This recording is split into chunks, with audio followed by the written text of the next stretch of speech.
வேளம் இளைஞனாகிய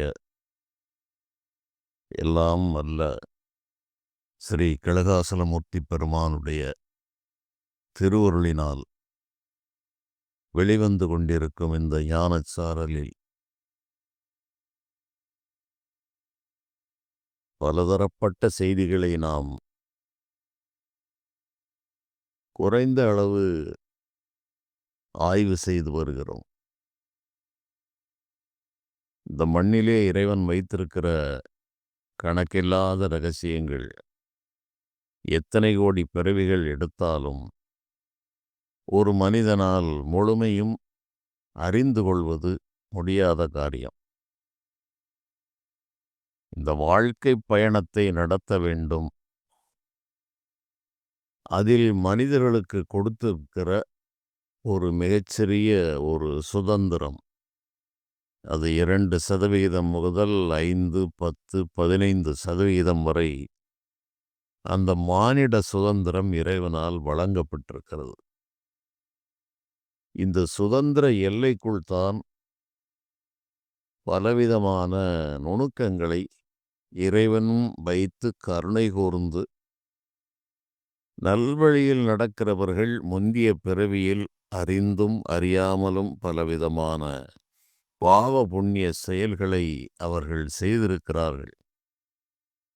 ஆனால் அதை அனுபவிக்கும்போது அவர்கள் ஒருவேளை மனம் திருந்தி கொடிய துன்பங்களில் உழன்று என்ன பாவங்களை செய்தோமோ நமக்கு இப்படியெல்லாம் இருக்கிறது என்று மனம் திருந்தியவர்கள் இந்த துன்பத்திலிருந்து அதனுடைய வேகத்தை குறைத்து கொள்ளுவதற்காக எதிர்காலத்தை அறிந்து கொள்ளுவதற்கு பலவிதமான உபாயங்களை இறைவன் அருளியிருக்கிறார். ஆனால் ஒன்றை நாம் நன்றாக தெரிந்து கொள்ள வேண்டும். இந்த ஊழ்வினையை அனுபவிப்பதற்காகத்தான் இந்த பிறவியே இறைவன் கொடுத்திருக்கிறார். எங்கும் பறந்து ஒளிமயமாக இருக்கிற ஜீவாத்மா தனித்தன்மை பெறுகிறது. அது இறைவனுடைய ஒரு கூறாகவே இருந்த போதிலும் அது தனித்தன்மையோடையே அது உலா வருகிறது. அந்த உலா வருகின்ற போது வினைப்பயனால் அதற்கு உடல் கொடுக்கப்படுகிறது. அந்த உடல் மண்ணிலும் இருக்கலாம், வெண்ணிலும் இருக்கலாம், உடல் கொடுக்கப்படாத நிலையிலும் இருக்கலாம். இந்த உடலை பெறுவதற்கு இந்த ஜீவன் பலகாலம் சூட்சும உடம்போடு காத்திருக்க வேண்டியிருக்கிறது. எளிதாக இந்த மானிட பிறவி கிடைப்பதில்லை. நந்தவனத்தில் ஓர் ஆண்டி அவன் 4 மாதமாய்க் குயவனை வேண்டி கொண்டு வந்தான் ஒரு தோண்டி, அதை கூத்தாடி கூத்தாடி போட்டுடைத்தாண்டி என்று சித்தர்கள் பாடல் வருகிறது. இந்த பூலோகம் என்பது மிகப்பெரிய நந்தவனம். இது பலவிதமான சுகதுக்கங்களை அனுபவிக்கக்கூடிய ஒரு மிகப்பெரிய மைதானம். கணக்கில்லாத விஷயங்கள் கண் முன்னால் பறந்து கிடக்கிறது. ஆகவே இந்த மண்ணுக்கு வருவதற்கு விண்ணிலே சூக்கும சரீரத்தில் நீண்ட காலம் பிறவி கிடைக்காத நிலையில் இருந்தவன்,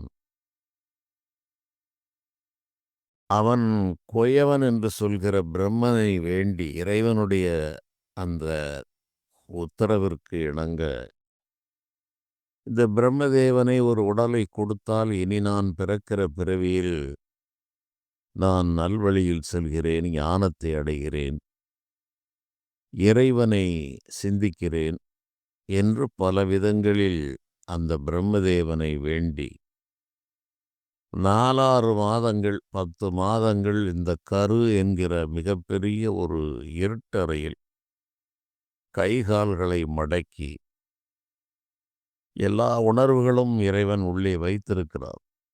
7 மாதம் ஆன பிறகு மனம் செயல்படத் தொடங்கிவிடும். அந்த செயல்பாட்டுக்கு வந்தால் அது வேறு ஒரு நிலையில் அந்த குழந்தை அப்போது உயிர் வாழும். அதற்கு இந்த உலக மயக்கங்கள் எல்லாம் இருக்காது. அது பரம ரகசியங்களை அது காட்சியாக பார்த்து கொண்டு அந்த கடைசி 3 மாதங்கள் கருவிலே கழிக்கிறது. பல பிறவிகளில் செய்யப்பட்ட அந்த வினை காட்சிகளெல்லாம் அதற்கு வருகிறது. அது சிந்தித்து பார்த்து, இப்படி எத்தனையோ பிறவிகளை வீணாக்கி விட்டோம்.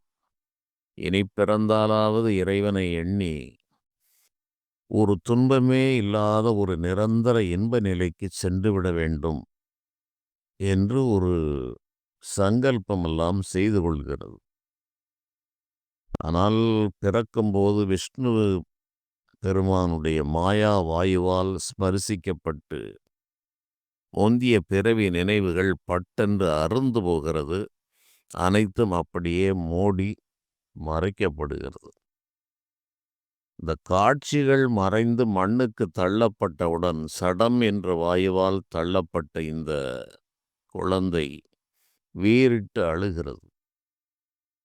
அதுவரை அது கண்டு கொண்டிருந்த காட்சி நின்று போகிறது. மண்ணிற்கு வந்தவுடன் மாயையால் சூழப்பட்டதால் அது என்னவென்றே தெரியாத ஒரு கலக்க நிலையில் அந்த அழுகையின் மூலமாக தன்னுடைய மனக்கருத்தை, துன்பத்தை வெளிப்படுத்துகிறது. பிறக்கும் போதும் அழுகின்றான், இறக்கும் போதும் அழுகின்றான் என்றெல்லாம் பாடல்கள் எழுதினார்கள். இது ஞானம் பெற்றவர்கள் என்ன கோரினார்கள் என்றால்,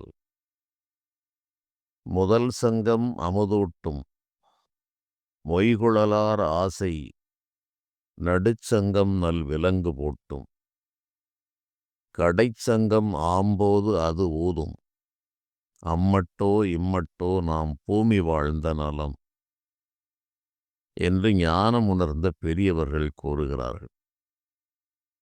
குழந்தை பிறந்தவுடன் அந்த காலங்களிலே சங்கு என்று ஒரு சிறிய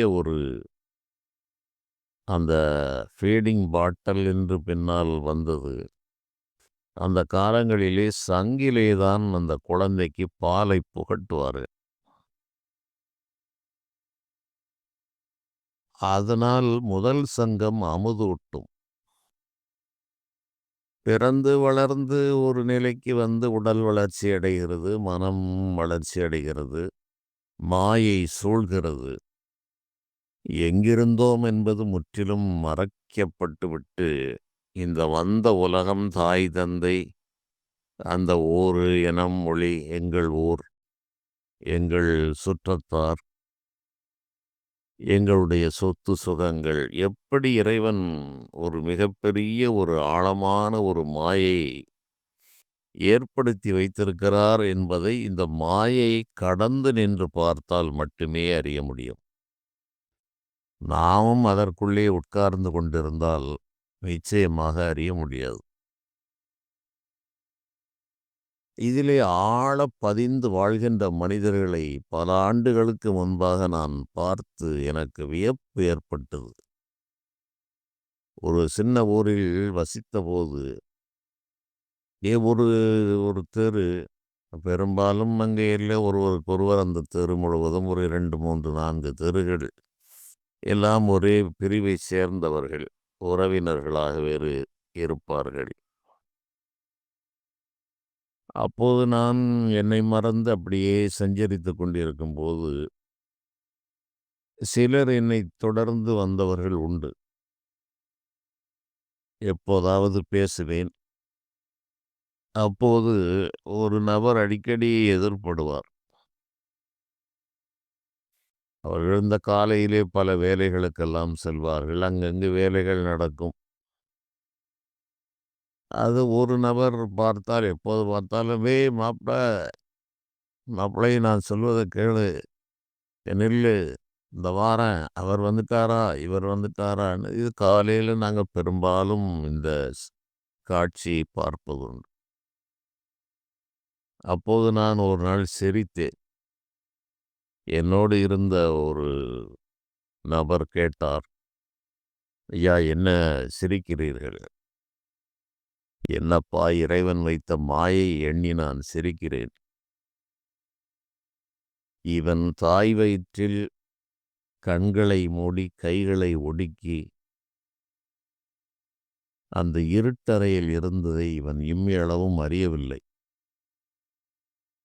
எந்த ஊரிலே எந்த தகப்பனுக்கு ஆணாகப் பிறக்கப் போகிறோமா, பெண்ணாகப் பிறக்கப் போகிறோமா என்று எதுவுமே தெரியாமல் தான் இவன் மண்ணுக்கு வந்தான்.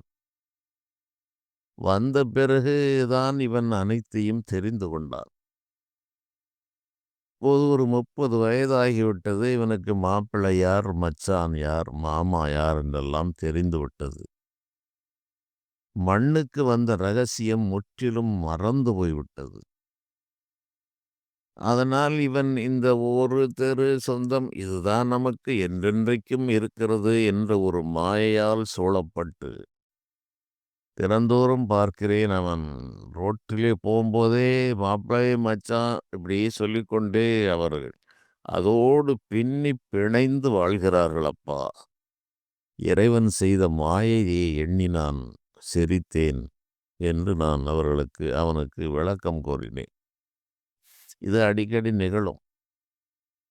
என்னுடைய பார்வைகள் எல்லாம் அப்படி இருக்கும். பலரையும் நான் இன்றும் அப்படித்தான் பார்க்கிற வழக்கம் இருக்கிறது. ஆனால் என்ன நடக்கிறது என்றால், சமூகம் நம்மை கண்டுகொள்ளாது புறக்கணிக்கும்.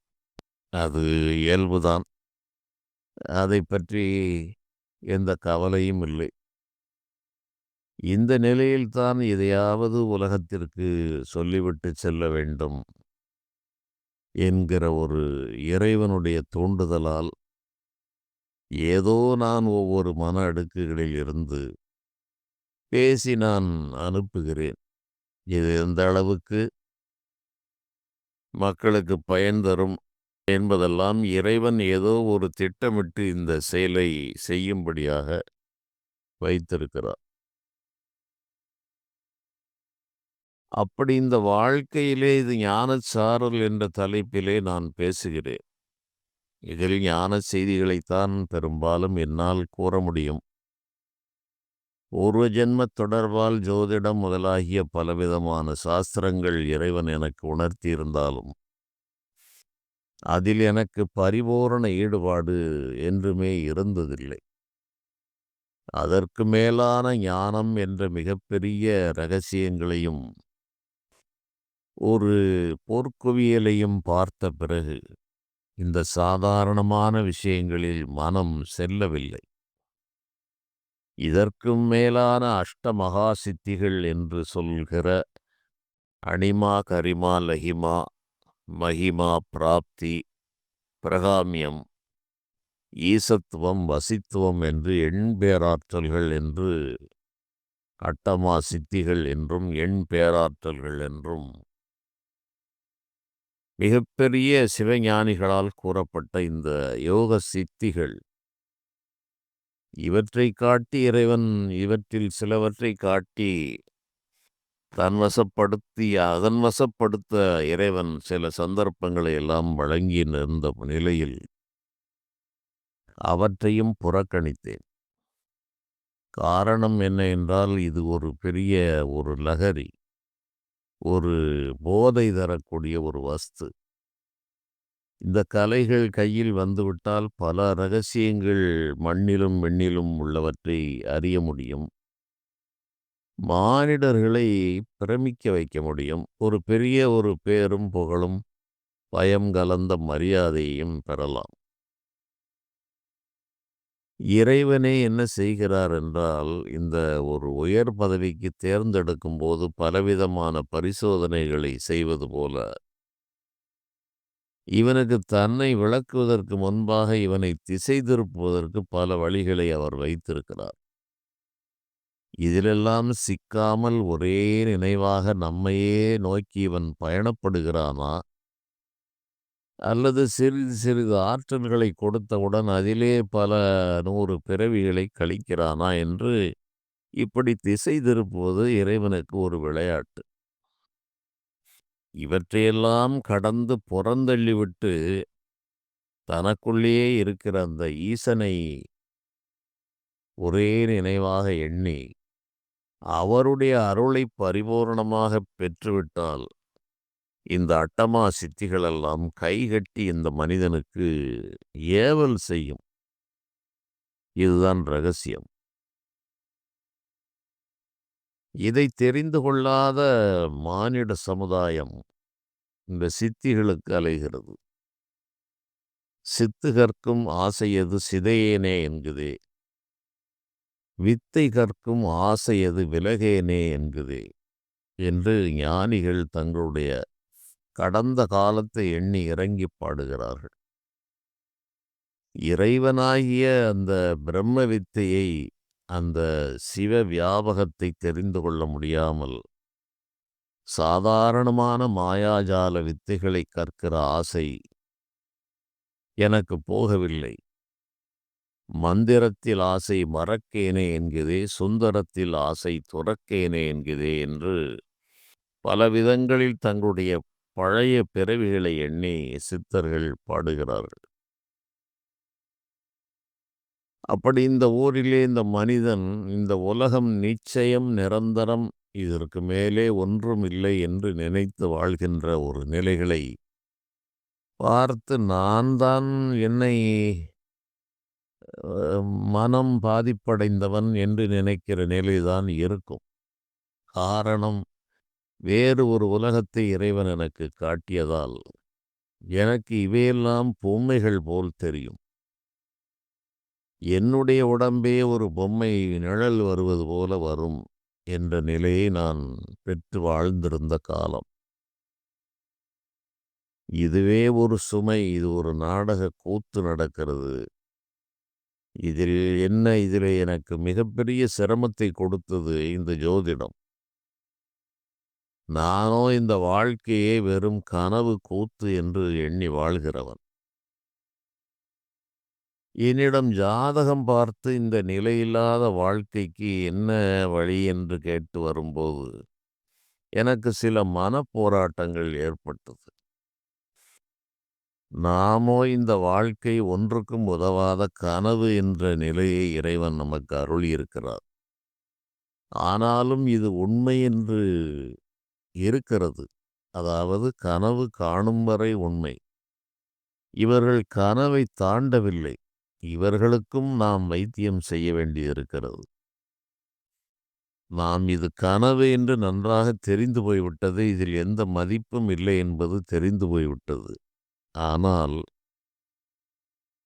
அந்த கனவை சுகமான கனவுகள், துன்பமான கனவுகள், இப்படி பலவிதமான கனவுகளை அனுபவித்துக் கொண்டு அதோடு ஐக்கியப்பட்டு வாழ்கின்ற மனிதர்கள் படுகின்ற துன்பங்கள் சொல்ல ஒண்ணாது. இப்படி இந்த இருவேறு நிலைகளுக்குள் என் மனசு சில காலம் இது எனக்கு ஒரு வேடிக்கையாகவே இருக்கும். நானோ ஆகாயமே நமக்கு எல்லை என்று வாழ்கிற ஒரு மனிதன். வீடுகளுக்கு அந்த வாஸ்து அதை ஆரம்பிக்கும்போது வேண்டியவர்கள், மிக மிக வேண்டியவர்கள், நீங்கள் வந்து அங்கே நின்றால் போதும் என்று சொன்னவர்கள் உண்டு. சிலவற்றிற்கு நான் மனம் இருந்தால் செல்வது உண்டு. அது அவர்களெல்லாம் மிக சந்தோஷமாக, கோலாகலமாக அந்த வீட்டிற்கு, அந்த அடிமனை கொள்வதற்கு அவர்கள் காத்திருப்பார்கள், செய்வார்கள். நான் ஒரு ஓரமாக நின்று கொண்டு வேடிக்கை பார்த்து கொண்டு, என்ன இந்த வாழ்க்கை! ஏழ வீடு கட்டிறீர், நெடுங்கதவு சாத்திரீர், வாழ வேணும் என்றலோ மகிழ்ந்திருந்த மாந்தர்கள், காலன் ஓலை வந்தபோது கைகலந்து நின்றிடும் ஆலமுண்ட கண்டர் பாதம் அம்மை பாதம் உண்மையே என்று என் மனம் இதை சிந்தித்துக் கொண்டிருக்கும். அவர்கள் அதை மகிழ்ச்சிகரமாக பலரும் இந்த வேலையை செய்து கொண்டிருப்பார்கள். இப்படி இந்த இறைவன் மனிதனுக்கு வைத்த இந்த மாயா சக்திகளை பல பிறவிகளாக கண்காணித்து வருகின்ற போது, ஒரு சோர்வு நிலை ஏற்பட்டு விடுவது தவிர்க்க முடியாதது. காரணம், இந்த மனிதனுக்கு துணை செய்கின்ற விதமான நபர்களை பார்ப்பது அரிதிலும் அரிதாக இருக்கும். எல்லோரும் பார்க்கின்ற உலகம் உண்மை என்று பார்க்கும்போது, நமக்கு அது பொய்யாக தெரிகிறது என்பது ஒரு மிகப்பெரிய தர்ம சங்கடமான நிலை. அதோடு வாழ வேண்டும். ஞானத்தை முற்றிலும் அடைந்து அந்த நிலையிலே சஞ்சரிக்கும்போது இந்த உலகத்தைப் பற்றி எந்த கவலையும் இல்லை. உலகத்தாரோடு சேர்ந்து வாழ வேண்டும் என்ற நிலை வரும்போது, அது ஒரு மிகப்பெரிய ஒரு சிரமத்தை கொடுக்கிறது. ஆனால் இறைவன் இதை தவிர்க்க முடியாமல் வைத்திருக்கிறார். அவர் செய்கிற விளையாட்டினுடைய ரகசியங்களை எண்ணி எண்ணி வியந்து பார்ப்பதைத் தவிர வேறு வழியில்லை. முட்டை பிறந்தது 300 நாளினில். இட்டது தானிலை ஏதேனும் ஏழைகாள். பட்டது பார் மணம் 12 ஆண்டினில். எட்டது 70 கேடறீரே என்று திருமூலர் பெருமான் கூறுகிறார். இந்த சுக்கிர சுரோனிதங்களாகிய கருமுட்டையிலிருந்து இந்த உடல் வந்தது. முட்டை பிறந்தது 300 நாளிலே. 300 நாளிலே இந்த முட்டை ஒரு உயிராகப் பிறந்தது. அது ஏதேனும் விருப்பப்பட்டு அந்த ஜீவன் தான் விரும்பி அதை எடுத்ததா என்றால் இல்லை. இட்டது தானிலை ஏதேனும் ஏழைகாள். ஏழைகாள் என்று மனிதர்களை திருமூலர் பெருமான் கூறுகிறார். எதில் ஏழைகள் என்றால் ஞானத்தில் ஏழைகள். இது உங்களுடைய இஷ்டப்படியெல்லாம் வந்துவிடவில்லை. அது வந்து உலகத்தில் மண்ணுக்கு வந்தது. திருமூலர் பெருமான் சொல்லும்போது இந்த உலக வயத்திலே அது 12வது வயதில் உலக வயப்பட்டது என்று கூறுகிறார். பட்டது பார் மணம் 12 ஆண்டினில். 12 வயது வரை அவன் ஒரு பாலன் என்ற ஒரு அறியாமைத் தன்மை அவருடைய காலத்தில் இருந்திருக்கிறது என்று நாம் யூகிக்க முடியும். இப்போது 2 வயதிலே எங்களுடைய வீடு, என்னுடைய ப்ராப்பர்ட்டி, இது அது என்று பிள்ளைகளுக்கு பிறந்தவுடனே அந்த உலகத்தின் மேல் உள்ள ஆகர்ஷ சக்தி, மண்ணுக்கே ஒரு ஆகர்ஷணம் காந்த சக்தி இருக்கிறது. இந்த மனித மனம் இந்த மண் என்ற காந்தத்தில் அதிபயங்கரமாக இழுக்கப்பட்டு விடுகிறது இளம் வயதிலேயே. திருமூலர் பெருமான் 12வது வயதிலே இந்த உலக வயப்பட்டது. ப பட்டது பார் மணம் 12 ஆண்டினில். அதன் பிறகு இந்த உலகம் மிக மிக உண்மை என்று நினைத்து இதிலே கிடந்து உழன்று தங்களுடைய வாழ்க்கையை வீணாக்கி கழித்து, கெட்டது 70 கேடறீரே.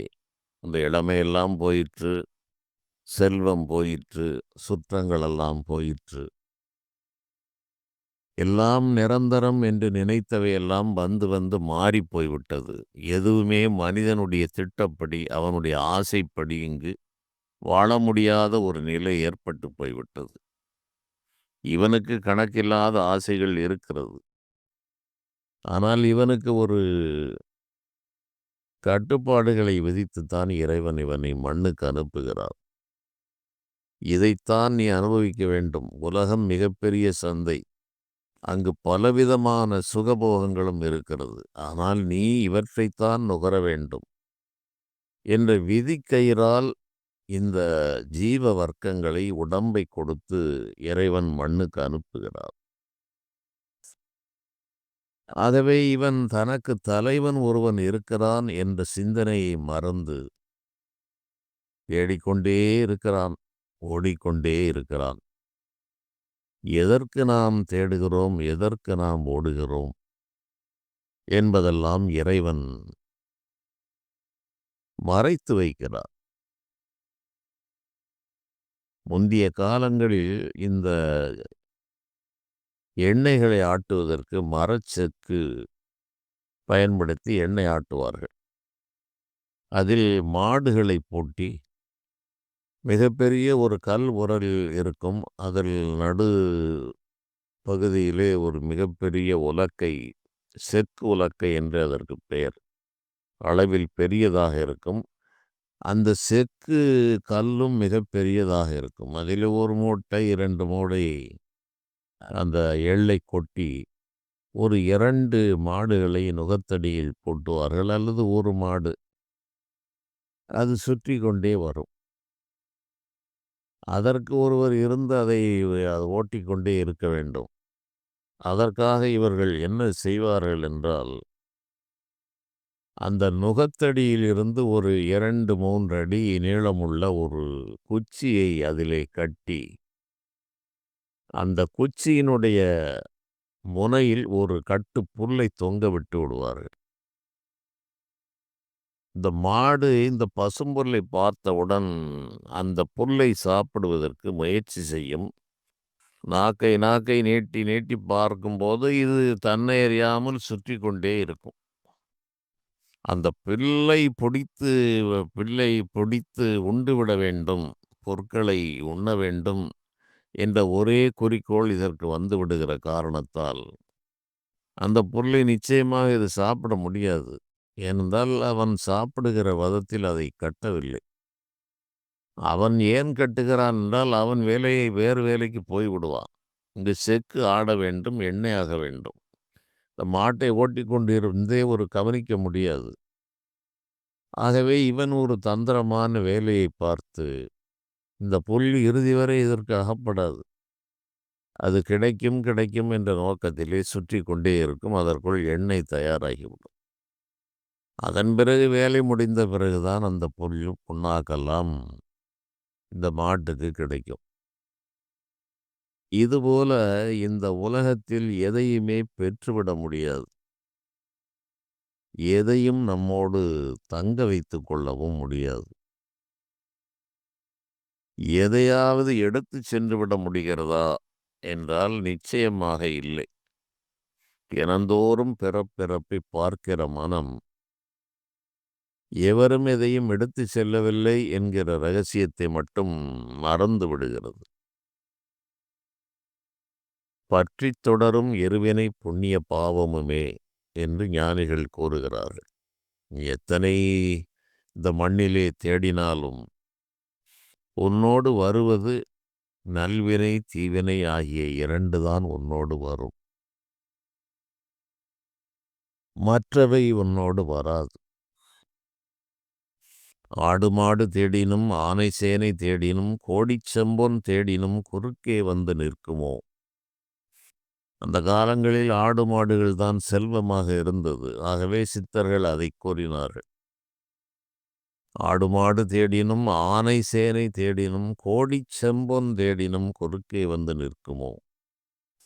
மரணகாலம் வந்து யமன் உயிரை பந்தாடுகிற வேளையிலே கைச்சட்டம் கூட வர காண்கிலமே நெஞ்சமே என்று கூறுவார்.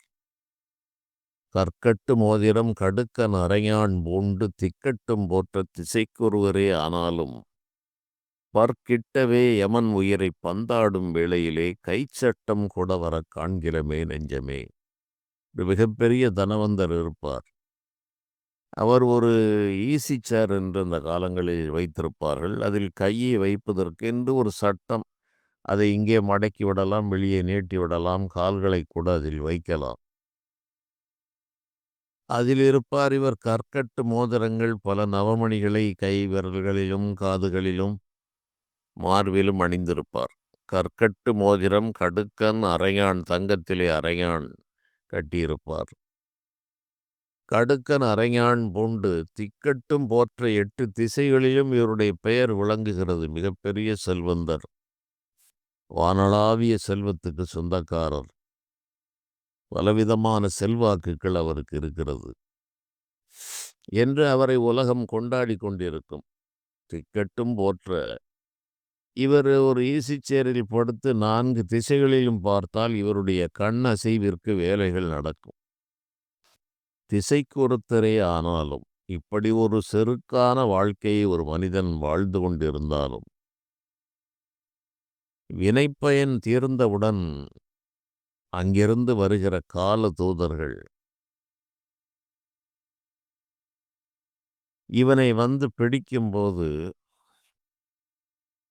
பற்களெல்லாம் ஒன்றோடு ஒன்று ஒட்டி கொள்ளுகிறது, பேச்சு குளறி தடுமாறுகிறது, விழி செருகுகிறது, அறிவு அழிகிறது. இந்த காலதூதர்களை பார்த்து அதுவரையில் கொடுக்கப்பட்ட ஒரு ஒரு புகைவண்டியில் போய்க் கொண்டிருக்கிறான். உடனடியாக பயணம் முடிவதற்குள் இவன் என்னவென்னவோ கற்பனைகளை வைத்துக்கொண்டு பயணப்படுகிறான். திடீரென்று அவனை பயணத்திலிருந்து இறக்கி விட்டு விடுவது போல இறைவன் இந்த வேலையை செய்து விடுகிறார். இவன் கணக்கில்லாத ஆசைகள், திட்டங்களை எல்லாம் வைத்திருப்பான். இன்னும் எத்தனை காலம் அவனுக்கு ஆயுளை நீடித்தாலும் அதில் அவனுக்கு சலிப்பு வராது.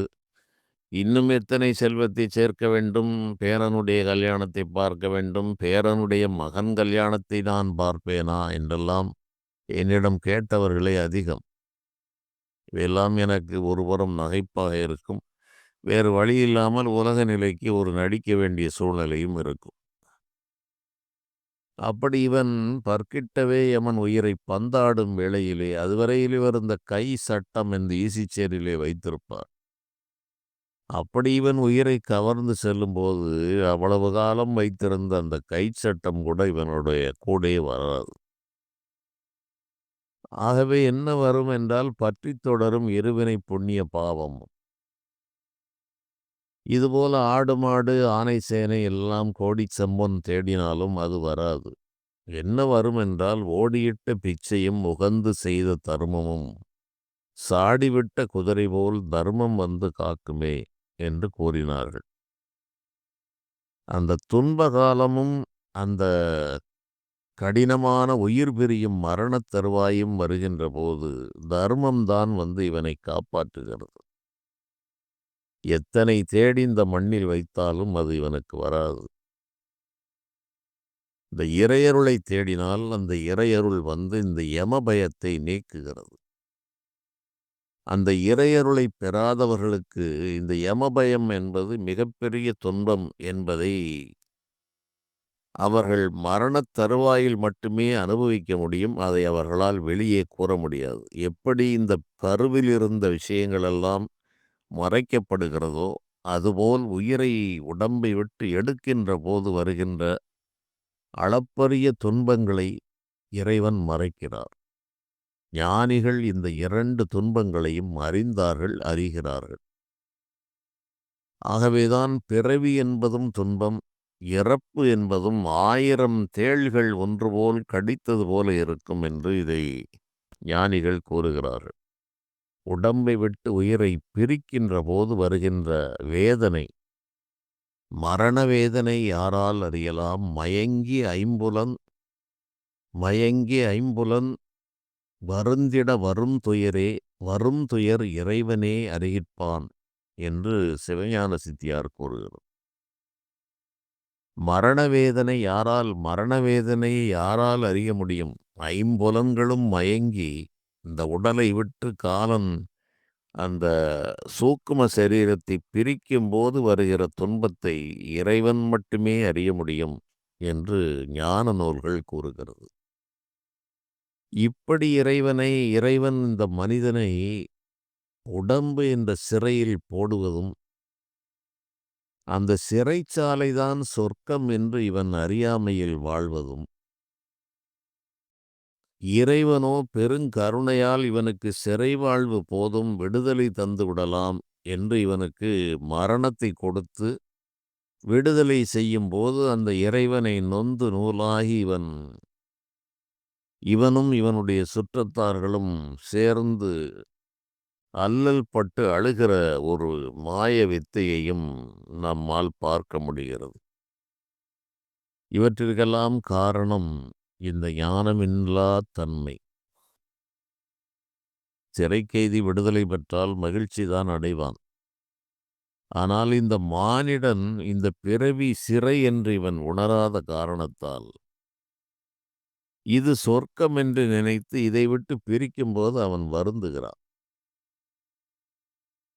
அந்த வருத்தத்தின் காரணமாக இந்த சிறைச்சாலையே சொர்க்கம் என்று நினைக்கிற காரணத்தால் இந்த சிறை வாழ்வுக்கு என்னென்ன சுகபோகங்களை செய்து கொள்ளலாம், இதனால் தான் எனக்கு ஏற்பட்ட ஒரு 50 ஆண்டுகளுக்கு முன்பு ஏற்பட்ட மனப்போராட்டம்.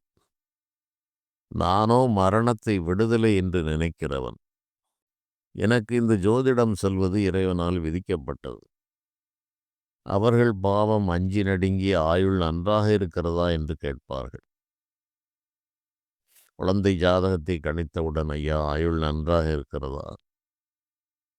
நோய் நொடிகள் இல்லாமல் இருக்குமா? எனக்கு என்ன செய்வதென்று தெரியாத மனநிலை. என்றால் என் மனநிலையை நான் அவர்களுக்கு சொல்ல முடியாது. அவர்கள் மாயையால் சூழப்பட்டவர்களாக ஒரு பரிதாபத்திற்குரிய நிலையில் என் கண்களுக்கு தெரியும். அப்போது அவர்களுக்கு நான் ஆறுதல் தான் தர முடியும். ஆரம்ப காலங்களில் உண்மைகளை அப்படியே சொல்லிக் கொண்டிருந்த காலமெல்லாம் உண்டு. அது ஒரு 10, 15 ஆண்டுகள் அவ்வாறு போயிற்று. அதன் பிறகுதான் நான் நினைத்தேன், இவற்றையெல்லாம் ஏன் இப்படி வெளிப்படையாகச் சொல்ல வேண்டும்? மனிதர்கள் மனம் புண்ணாகிறது. பின்னால் வரப்போவதை முன்னாலே சொல்லி அவர்களை துன்பப்படுத்த வேண்டாம் என்று இந்த துன்பமான விஷயங்கள், நோய், கொடிய விபத்துகள், மரணங்கள், இழப்புக்கள் போன்றவற்றை நான் பெரும்பாலும் கூறுவதை வேறு விதமாக மாற்றி கூறத் தொடங்கினேன். அதற்கு முன்னால் இவற்றையெல்லாம் கருத்தில் கொள்வதில்லை. வரும்போது என்ன அந்த நேரத்தில் தோன்றுகிறதோ அதை அப்படியே கூறுவது என்று எனக்கு ஒரு வழக்கம் இருந்தது. அதுவே அப்படியே நடந்தது. இவையெல்லாம் ஜோதிடத்தில் நான் கூறியதாக என்றும் நான் நினைத்ததில்லை. இது வேறு ஒரு நிலையில் கூறப்படுவது. ஜோதிட சாஸ்திரத்தை இறைவன் எனக்கு உணர்த்தி இருக்கிறார். அது எனக்கு தெரியும். ஆனால் நான் கூறியது ஜோதிடமா என்றால் அது உறுதியாகச் சொல்ல முடியாது. அது வேறு ஒரு நிலையிலிருந்து கூறுவது. அது யோக சித்திகளிலே இது ஒரு சித்தி. இந்த ஜோதிடம் என்பது ஒரு சித்தி. இது கணக்கு வழக்குகளால் போட்டு தலையை குழப்பி சொல்வது என்பதெல்லாம் வேறு. அது சாமானியமாக இறைவன் வைத்திருக்கிறார்.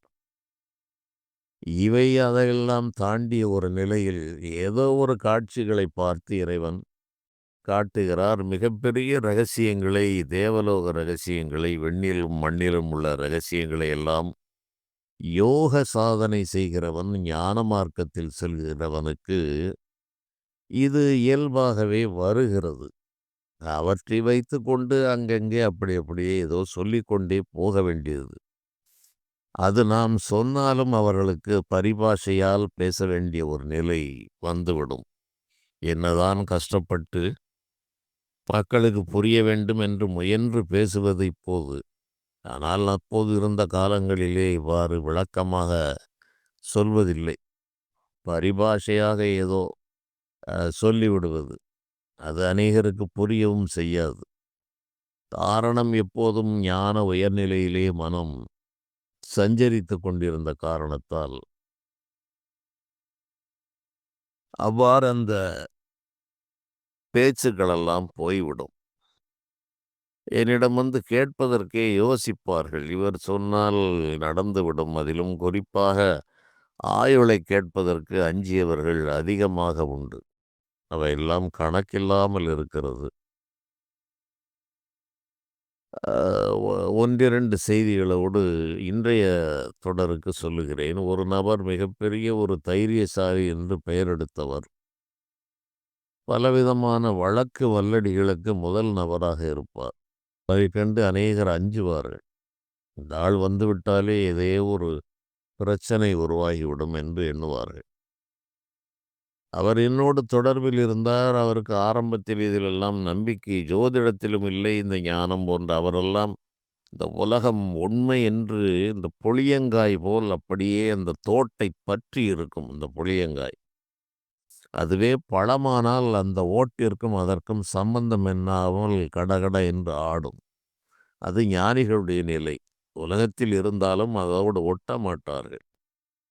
இவரெல்லாம் புளியங்காய் போன்ற நிலையில் இவை போன்ற பல மனிதர்கள் உண்டு. இந்த உலகத்தோடு பின்னி பிணைந்து இதுதான் சத்தியம் என்று ஞானக்கண் என்பது இம்மியளவும் திறக்காமல் மதிமயங்கி வாழ்கின்ற மனிதர்கள் பலரில் அவரும் ஒருவர்.